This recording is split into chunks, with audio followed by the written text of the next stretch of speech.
So if you couldn't tell from my flat nose, I'm Filipino. I use a tabo to wash my ass because I'm what? Filipino. I eat sinigang and chicken adobo at least once a week because I'm what? Filipino. Hey everyone, it's me, Ramon Rice Cake, and welcome to my channel. Today I'll be taking a test from Buzzfeed to see how stereotypically Filipino I am. Oh god. Why do I have a bad feeling it's gonna say, "You're a bad Filipino, you whitewashed Canadian"? I say this because I grew up in Toronto since I was 3 years old, so I already know that I'm not gonna know some of these things. To all my Filipinois and Filipinas out there, have some fun and take this test along with me. To all my non-Filipinos out there, well, here's a perfect chance for you to get to know your Filipino friends better. Before we get into it, remember to subscribe. Have you sipped soda from a plastic bag? I have not. Can you eat with just your hands? I could, yes, but I prefer not to. Spoon and fork. Spoon and fork all the way for me. Do you greet people by asking them, "Kumain ka na?" I personally don't. That translates to, did you eat already? Have you eaten? When you walk into a Filipino family's house, that's the first thing that they will ask you. Do you go to Jollibee after going to church with your family? Growing up in Toronto, we didn't get Jollibee here until like 2 or 3 years ago. So no, I didn't grow up with Jollibee. I wish, but to be honest with you, I'm more of a Popeyes girl myself. See, I am already a bad Filipino. Oh. You don't call it a meal unless there's rice. This is very true. I can eat rice with everything. For breakfast, lunch, dinner. Rice is what? Power. You use Chinaware for special occasions. My mom does this all the time. I remember growing up, we had this cabinet with just her special china, and I swear we only used it like 4 times in my life. That's it. It's literally just there for display. Do you know someone whose name is just repeated syllables? For example, Junjun or Tintin. I do. I have a cousin named Ate Tintin. Do you know at least 3 people called girly or boy? My nickname growing up was Boo Boy, so I guess I can count myself. In a crowd, do you respond when you hear psst or hoy? Whenever I hear hoy, I literally can just hear my tita and my mom saying that to me. So yeah, if I were with them in a crowd in public somewhere and if I heard it, yeah, I would know that that was them calling for me. Do you point with your lips? All these are so funny to me because it just takes me back to my childhood. My tita being like, "Hey, can you get my nail cutter?" I'll be like, "Where is it?" She'll be like, "Over there." Do you always manapol to older people when you meet and visit? I do this when I'm with my family and like family gathering, family party, and there's our elders around, and then you basically take the back of their hand and then you put it to your forehead like this, and it's just like a sign of respect, and we usually say bless. Do you take off your chinelas before you get in the house? Of course. So it's like you take off your shoes before you start walking around the house. I've always done that. And on top of this as well, I wear slippers in the house too. When saying goodbye, do you end up having another conversation in the kitchen and at the front door and at the car? I just remember being a kid at family parties and like they would literally have their shoes on and their jackets. Then they start talking about the Christmas lights. They're like, "When did you put those up?" "Oh, I just put them up a week ago." "What color are they? Where did you buy them?" It literally will not end. Like they just love to talk and talk and talk. It's not huh, it's huh. This is so just like my titas, my mom. They sound so rude when they say it, but I know they don't mean to be rude. That's literally just like a common thing to say. Do I say it? No. You don't say blackout, you say brown out. So here in Toronto, like we do call them blackouts. It's not AC, it's aircon. I say AC and air conditioning.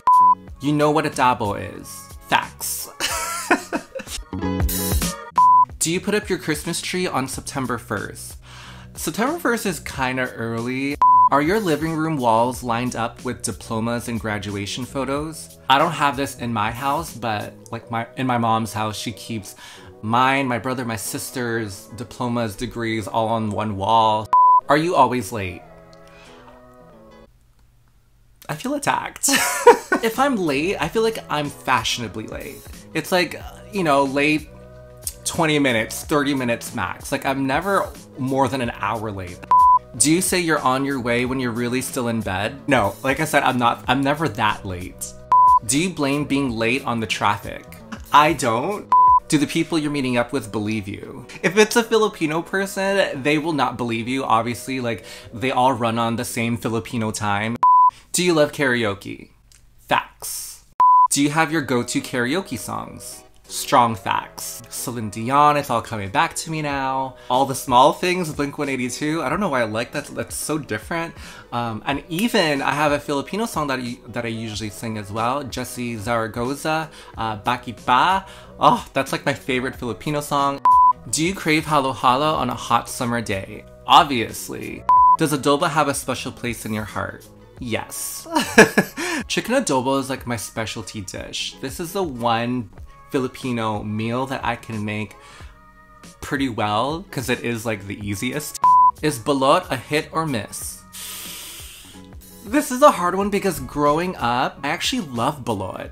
And for those of you who don't know what it is, it's basically the baby duck egg. There was a long period of time where I didn't eat it, and then I tried it again as an adult, and I swear I couldn't finish the whole thing. Do you put hot dogs in your spaghetti? Yeah, I do. Do you keep frozen meat in an empty ice cream tub? I don't, but I've definitely seen my mom do it, yeah. Does your dining room have a painting of the Last Supper? I don't in my house, but in my mom's house, yes. Big, I think she has 2. Do you eat sinigang with patis even when it doesn't need more patis? So just like adobo, I eat sinigang quite often as well. And yes, I like adding a lot of patis. Are you wise enough to put water in a shampoo bottle when it's almost empty? I feel so exposed with this. Oh my god. Yes, I do this. I've always done this because it's always like at the end of the bottle, there's still some left. I'll always add water to it and then like shake it up a little bit and then you have some more. I do this with shampoo, body wash, and dish detergent as well. Have your titas asked to pull their white hairs for 1 peso each? We never got paid to do that. What the hell? Yeah, we would like pluck her white hairs, but she never offered us anything. Ugh. When traveling abroad, do you bring pasalubong? So this is so bad of me because I don't really. Everyone in my family knows that I travel so much for work. And so if I were to come back home every single time, I'd be so broke. And 2, when people that I know travel and come back home, I don't expect any gifts from them. I remember a friend coming back from like Cuba or something, and he gave me a refrigerator magnet. Okay, well, that's nice, but I didn't go. Now I have this refrigerator magnet to remind me that I haven't been to Cuba yet, but you have. When you're shocked, do you say sus mariosep? I do this if I'm around like other Filipinos just because it's silly. Everyone knows that it's just like a funny thing. It's just like saying, oh my god. I didn't know this until I was an adult, that sus mariosep is literally broken down as like Jesus, Mary, Joseph. I can't believe I missed that. Do you get all giddy when American media mentions the Philippines or Filipinos? Yeah, because we barely get any representation, so I love it when like Manny's brought up. Also, when you find out that an American celebrity is part Filipino. Yes, oh my god, I think it's so cool, especially if they don't even really look it too. Like Nicole Scherzinger, Darren Criss from Glee, I didn't know that he does not look Filipino at all. He looks full white, but his mom's Filipino apparently. So yeah, no, I love it. And I love it when they talk about their culture and their background as well, because then it's like, okay, now you're representing us. Do you take every opportunity to comment Pinoy pride on the internet? Usually no, but definitely for like Filipino National Independence Day, I will. And are you proud talaga? I'm proud talaga. I checked off 48 out of the 90 on their list, and it says that I'm really Pinoy. I'm actually really surprised about this. This is what it reads. Your nanay and tatay raised you right on a diet of spam, karaoke, and halo-halo on Sundays. I think a lot of those I checked off because it was more when I was growing up, not necessarily like in my day-to-day life now. If you want to take this whole test, the link is down below. And if you do, let me know what your results are. You're probably more Filipino than I am. If you've made it this far, thank you so much for watching. Remember to share this video, especially to all of your Filipino friends. Hit the like button and remember to subscribe for more content as well. Thanks everyone, and I'll see you guys on the next one. Bye!